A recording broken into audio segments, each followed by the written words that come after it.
Chapter 6. The Burden of Knowledge. The walk back from the hidden reality was strangely quiet. Alex and Sára moved through the dim halls of the Athenaeum, their minds heavy with the knowledge they had just gained.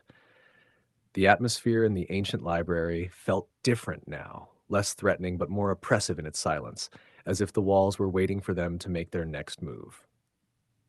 The knowledge they had absorbed from the heart of the labyrinth was not just information. It was a deep, almost instinctive understanding of the forces shaping both the hidden reality and their own world.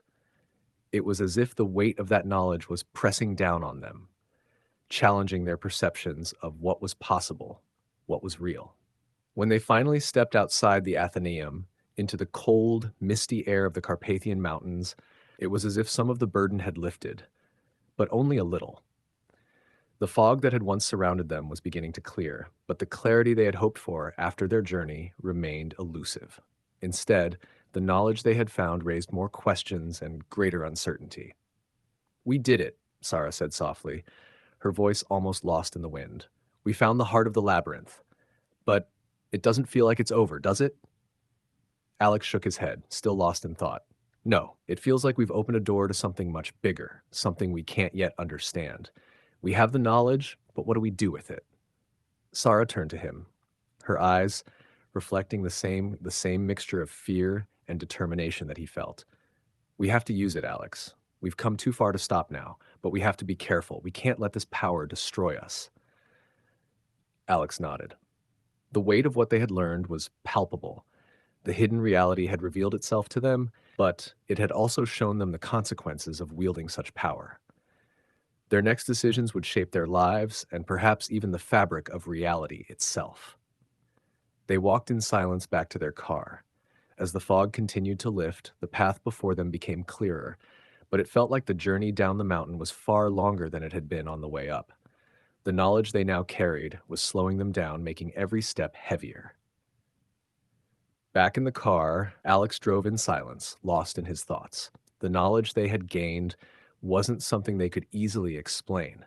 It was now part of them, a part that would shape how they saw the world forever. As they descended the mountain, Sára finally broke the silence.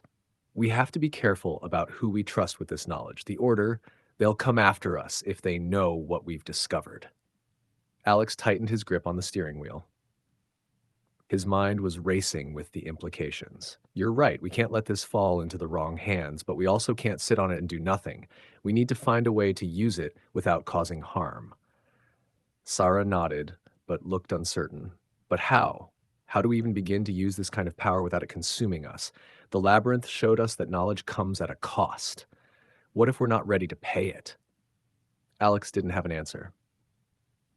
The knowledge they had gained was both a gift and a curse, giving them the power to change reality, but at the risk of losing everything they held dear.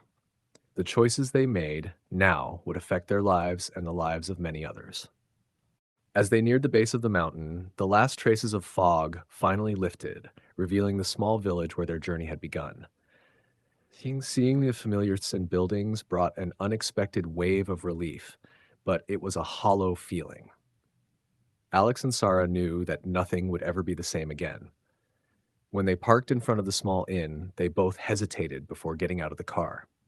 The weight of everything they had learned hung between them, and the warm glow of the inn's lights felt distant, almost foreign.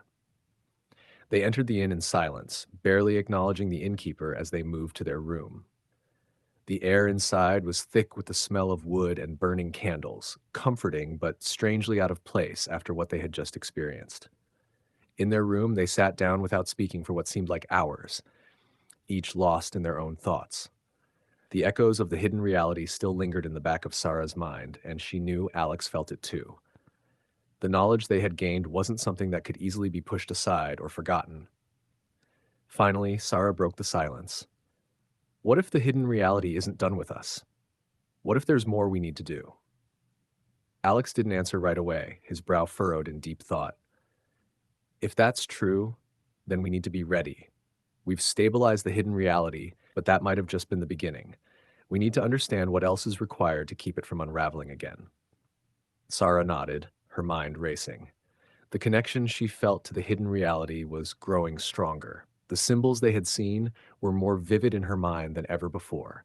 The labyrinth, the energy of the hidden reality, the knowledge they had absorbed, it was all leading to something more. "We need to go back," Sára said, her voice steady. "But not just to the hidden reality. We need to find out more about the Order, what their true role is in all of this. They've been working in the shadows for centuries. They know more than we do, and if we're going to protect the hidden reality, we need their knowledge." Alex felt a knot tighten in his chest. The idea of confronting the Order after everything they had learned was terrifying. They had been on the run from them for so long, uncovering their secrets, but now they needed answers that only the Order could provide. It was a dangerous thought, but Sára was right. "Okay," Alex said finally, his voice tense. "We find the Order, but we do it our way. We're not going to let them control us, Sára. We've seen what the hidden reality can do, and we know the stakes. We'll get the answers, but we're going to protect the hidden reality on our terms." Sára smiled faintly, a glimmer of determination in her eyes. "We've come too far, Alex. We can't turn back now." They spent the next few days carefully piecing together what they could about the Order, using the knowledge they had gathered in the hidden reality to track down leads. It wasn't easy. The Order had buried their traces well, covering their tracks with centuries of secrecy and manipulation. Still, the echoes of the hidden reality continued to guide Sára, showing her fragmented visions, places, names, symbols that began to form a pattern. Slowly but surely, the path became clearer. At last, they found a clue that pointed them to an old, forgotten part of the city, an ancient library hidden in plain sight. It was said to house forbidden texts, knowledge from the early days of the Order, knowledge that could help them understand their next steps.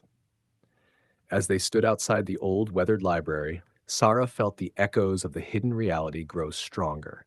It was as if the knowledge they sought was calling to her, urging her forward. "This is it," she whispered, her heart pounding. Alex glanced around, the hairs on the back of his neck standing up. "We're being watched." Sára nodded. The air was thick with a sense of anticipation, as though something or someone was waiting for them inside. They stepped through the creaking wooden doors into the dimly lit library. The smell of dust and old paper was overwhelming. Tall shelves filled with ancient tomes lined the walls, casting long shadows in the flickering candlelight. The sense of danger was immediate. Sára felt it in the pit of her stomach, a foreboding that pressed down on her with every step. And then, out of the shadows, a figure appeared. Tall, dressed in a dark coat, his sharp features highlighted in the low light. Nathaniel Blackwood. The keeper of the Order stood before them, his eyes gleaming with a cold, calculating intensity. He said nothing at first, simply watching them, waiting for them to speak. Finally, Alex broke the silence. "We need answers." Nathaniel's expression didn't change. Answers come with a cost. Sára's heart raced as she felt the weight of those words settle over her. She knew they were about to cross a line that could change everything once again. But there was no turning back now.